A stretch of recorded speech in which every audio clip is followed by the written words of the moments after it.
Nah, perkara nanti bangunnya gimana segala macam ya bukan Pak Presidennya sekarang gitu. Jadi untuk saat ini saya cuma bisa menyatakan bahwa ini keberhasilan Pak Presiden secara politis. Tapi untuk infrastruktur dan seterusnya itu masih jadi PR kita semua. Itu nanti seperti apa. Ini sekaligus menjawab Bu siapa tadi yang kalau presidennya ganti nggak mau bangun ikan gitu ya. Jadi bisa juga. Nggak bisa Bu Hanifah, artinya karena IKN ini sudah jadi undang-undang. Oh, undang-undang. Undang-undang itu kalau bahasa susahnya kan legislatif gitu kan. Terus presiden itu kalau bahasa susahnya kan eksekutif. Nah, siapa eksekutif? Eksekutif itu adalah pelaksana undang-undang. Jadi kalau sudah jadi undang-undang, kalau Mbak Hanifah yang dimaksud nanti perubahan adalah Pak Anies. Pak Anies itu sudah menyatakan statement siapapun yang jadi presidennya harus melaksanakan undang-undangan gitu. Nah, perkara melaksanakannya seperti apa kita lihat bersama. Itu Mbak MPRJ Mbak, artinya pada saat penyesuaian KUHP yang baru itu Badan Pengajian juga punya andil ke DPR, khususnya terkait hukuman mati. Hukuman mati sekarang tidak serta-merta kayak dulu Pak. Begitu divonis hukuman mati, jebret tembak gitu. Sekarang tuh alih-alihnya bisa dilihat kelakuan baiknya. Ayo, nek kelakuannya baik, dia bisa turun jadi seumur hidup. Nggak jadi hampir, kita itu ke depan itu hukuman mati hampir nihil Pak. Nanti Bapak senang tapi jengkel di saat ada penjahat yang benar-benar pantas mati gitu. Ini kok nggak dihukum mati Pak Indo? Ya karena melanggar pasal 20 gitu kan. Karena di KUHP sekarang gitu, jadi begitu dia kelakuan baiknya muncul, diubah jadi seumur hidup. Dan yang menentukan kelakuan baik si napi ini siapa Pak? Wah, pas ini kalau lagi mabuk kan mana ya? Kelakuanmu jelek padahal udah dibaik-baikin. Nah, ternyata diartikan misalnya membayar, kita nggak ngerti loh Pak. Ayo. Jadi sebenarnya menyikapi hukuman mati kalau saya pribadi secara hukum, kalau memang seseorang pantas untuk dihukum maksimal mati, menurut saya tetap laksanakan saja. Kecuali ada sisi-sisi humanity-nya, kesalahannya itu masih bisa ditolerir, oke seumur hidup. Kalau kita ketemu yang jangan mati, pasti banyak yang jengkel, kan? Lah iya. Jadi kayak dua sisi mata uang gitu. Kalau menurut saya, cara hukum sebenarnya masih perlu. Meskipun ya kita filter lah, maksudnya yang pantas dengan yang tidak pantas itu. Karena begitu sekarang KUHP-nya diubah ini, saya jadi pesimis ada napi yang nanti ditembak itu, seumur hidup semua itu, penuh itu. Lebih sadis Pak, nggak cuma tembak tapi dihukum gantung. Itu kalau dikombinasi hukuman gantung seumur hidup, jadi yang digantung kakinya bukan leher ya, ini seumur hidup gitu kan, divariasi. Jadi sebenarnya ini penggiat HAM sih sebenarnya yang memang bahwa yang bisa di dunia pun sekarang memang dihindari Pak hukuman mati itu, hukuman maksimal penjara kalau di Indonesia 20 tahun misalnya atau seumur hidup. Dan itu KUHP kita sudah mulai itu tadi dengan soal kelakuan baik itu. Makanya lapas-lapas ini yang penghuninya ada terdakwa yang divonis mati, tinggal ngitung Pak itu. Loh, kita nggak bisa pungkiri loh Pak, di lapas. Bukan ngomongin kejelekan, tapi memang ada jeleknya. Loh serius, saya dulu kan waktu kuliah di bagian waktu kuliah di hukum itu di UGM itu pernah saya jenguk temen karena dia terlibat kasus kriminal. Itu kunjungan tuh jam 9 sampai jam 11, 5 menit. Nggak apa-apa, 5 menit juga nggak apa-apa, udah nggak bisa. Kecuali ada uang rokok. Itu jadi bisa sampai jam 1, itu cuma jemuk loh Pak. Dan seterusnya, artinya apa? Penegak hukum itu belum semuanya bagus. Artinya begitu ini yang menentukan kelakuan baik dari hukuman mati bisa seumur hidup adalah kalapas, kita nanti harusnya memilih kalapas yang benar-benar punya integritas yang bagus, harus dibekali apa Bu? 3 kecerdasan yang istimewa, kecerdasan spiritual, intelektual, dan emosional. Itu udah calon presiden, tapi jadi kalapas demi biar ya jangan sampai hukuman mati diubah hukuman seumur hidup hanya karena politik uang gitu. Itu kalau soal hukuman mati menurut saya Pak Rapen. Kemudian MPR tadi ya, itu menarik nih Pak. Ini harusnya seminar anggota MPR terdiri dari anggota DPR dan anggota DPD yang dipilih secara langsung oleh pemilu ya. Kurang lebih seperti itu, 711, 575, 136. Sebelum saya tanya, jadi keinginan waktu merubah pasal ini itu setelah di lapangan berbeda. Ini diartikan bahwa MPR itu lembaga yang sifatnya ad hoc Pak, sementara. Dia hanya muncul saat melaksanakan wewenangnya. Bila tidak melaksanakan wewenangnya, itu DPR, DPD, DPD. Dia jadi MPR saat MPR melaksanakan wewenangnya. Wewenangnya apa? Merubah, lagi muda 4 UD itu, mereka anggota MPR. Lagi melantik presiden, mereka anggota MPR. Kemudian lagi, apa lagi itu? Memilih presiden dan wakil presiden tadi yang saya ceritakan, itu mereka MPR Pak. Kedua, yang dimaksudkan ad hoc itu, dia tidak punya lembaga yang permanen, tidak ada pimpinannya Pak. Tidak ada pimpinan MPR, pimpinan MPR-nya itu ya pimpinan DPR dan DPD itu. Tapi begitu bikin undang-undang MD3, para politikus ini, para anggota dewan itu akhirnya menganggap penting bahwa MPR itu harus lembaga permanen, punya pimpinan sendiri, punya wewenang sendiri, sekarang punya tugas sendiri.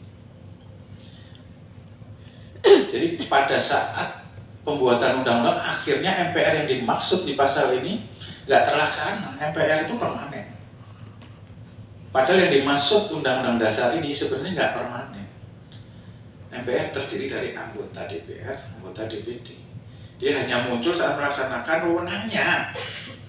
Nggak punya tugas dia Pak. Cuman 5 tahun sekali ngelantik itu baru MPR. Cuman yang nangis saya Pak, pulang ke Jogja.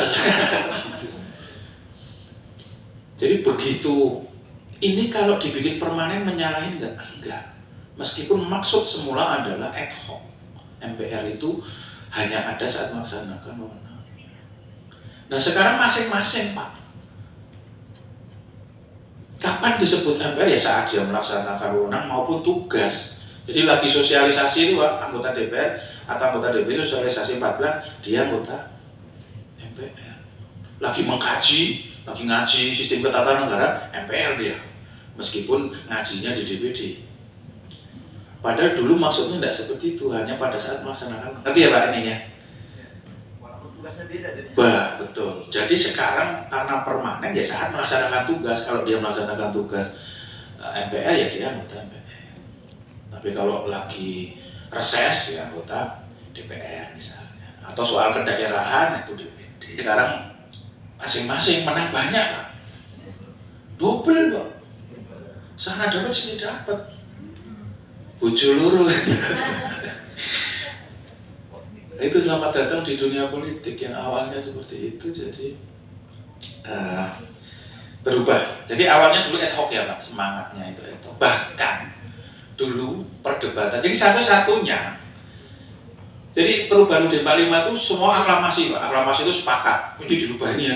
Satu-satunya yang pakai voting itu pasal ini Pak. Jadi dulu MPR itu tidak hanya terdiri anggota DPR dan anggota DPD, tadi ada putusan golongan. Kalau putusan daerah jelas hapus karena sudah ada DPD. Dulu muncul putusan golongan loh Pak. Nah ini nanti sekaligus jawab pertanyaan Pak siapa tadi ya? Yang Pak Rapen udah, Pak Taufik yang produk tadi kan. Nah itu tadi Pak Taufik, kalau ditanya hukum tuh produk politik, iya, asal muasalnya harus kita tarik dulu. Yang makilin daerah siapa? DPD. Yang makilin rakyat siapa? Rakyat, DPR. DPR itu dari partai politik. Karena yang mewakili rakyat adalah partai politik. Kalau itu disebut produk politik salah nggak? Nggak salah. Caranya gimana kita percaya? Jangankan bapak, saya juga nggak ragu gitu. Kalau saya sederhana, saya kalau pemilu nggak pernah namanya golput. Golput itu rugi ya, suara kita dipakai orang kok. Dengan keyakinan saya pilih partai yang menurut saya mewakili kepentingan saya. Misalnya soal penyusunan, setiap penyusunan RUU itu yang paling kritis yang ini, itu misalnya. Jangan, kalau nyebut partai kan nggak enak. Saya ada minimal seperti itu. Kalau dosa ya Anda Anda yang bikin Tapi kalau di MPR sih insya Allah terkait kajian apa yang dari sekretariat masih bisa controlling Pak. Nah kalau yang DPR saya tidak tahu model controllingnya seperti apa, karena partai politik itu hari ini berteman, besok belum tentu loh. Oh iya, kalau berteman dengan di penunjang sekretariat jenderal masih tidak apa-apa, tetap gitu kalau ngomong A ya A gitu. Jadi menurut sini, jadi karena wakil kita dari partai politik ya, bismillah saja partai yang menurut kita, meskipun jumlahnya kadang yang kita pilih itu pas di rezim yang dia minoritas gitu kan Pak, ya udah harus dada dulu Pak, itu ya. Tapi misalnya pas yang berkuasa ya kita kawal kan gitu. Kemudian juga sebenarnya secara teoritis saja di DPR itu juga ada aspirasi masyarakat lewat websitenya itu mengasih masukan teori ya, ini saya ceritanya. Harusnya RUU itu seperti ini, cuman ya pembahasannya itu enggak sesederhana itu Mas. Artinya tidak semua kayak GBHN itu. Tadi yang nanya GBHN siapa ya? Mas Hidayat ya? Iya kan? Itu ada wacana itu. Bahkan dari badan pengkajian itu, isu yang paling seksi adalah munculnya GBHN. Pembangunan dasarnya visi kampanye.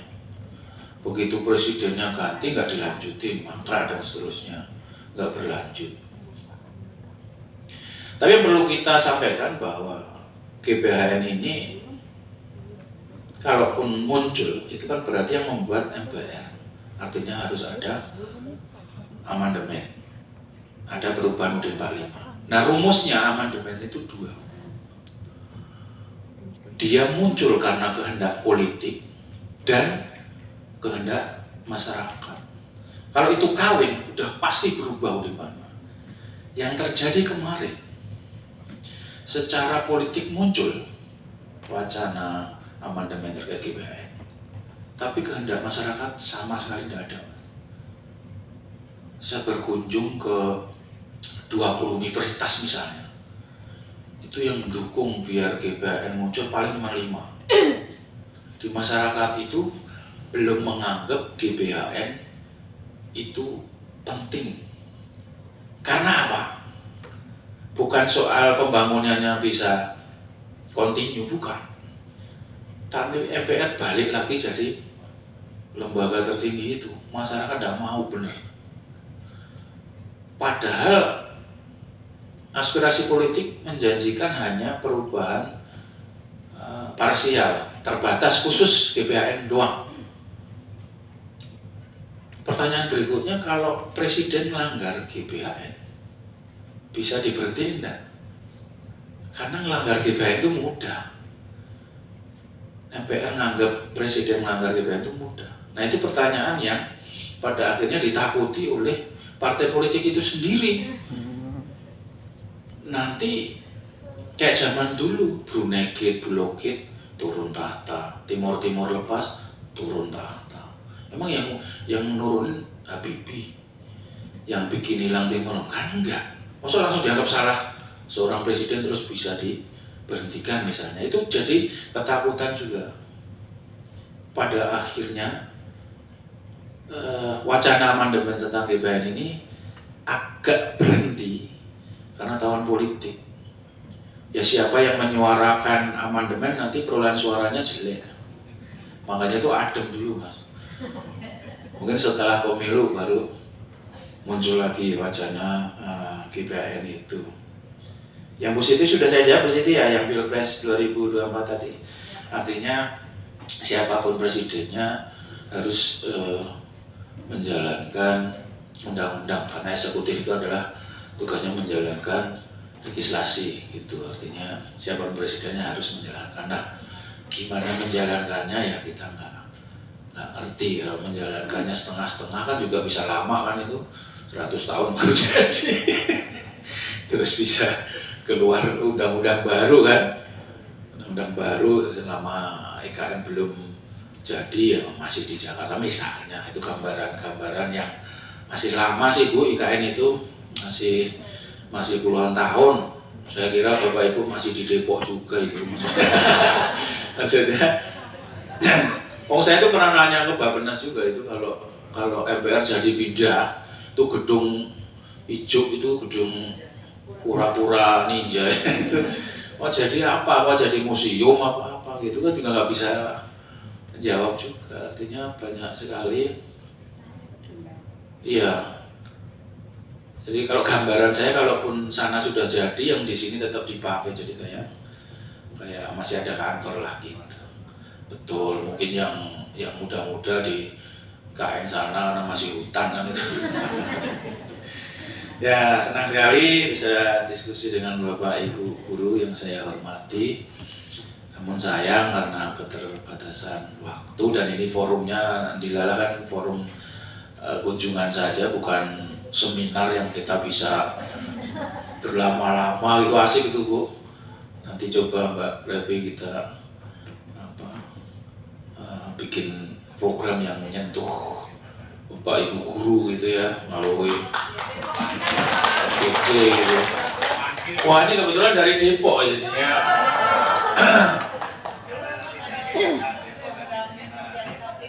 Ya, bukan temanya bisa apa saja yang kita semua itu ya, sambil jalin silaturahmi gitu kan.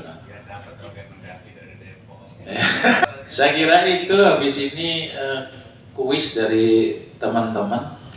Assalamualaikum warahmatullahi wabarakatuh. Demikian sambutan dari Pak Hendro dari Sekretariatan MPR. Terima kasih. Salam pendidikan MPR.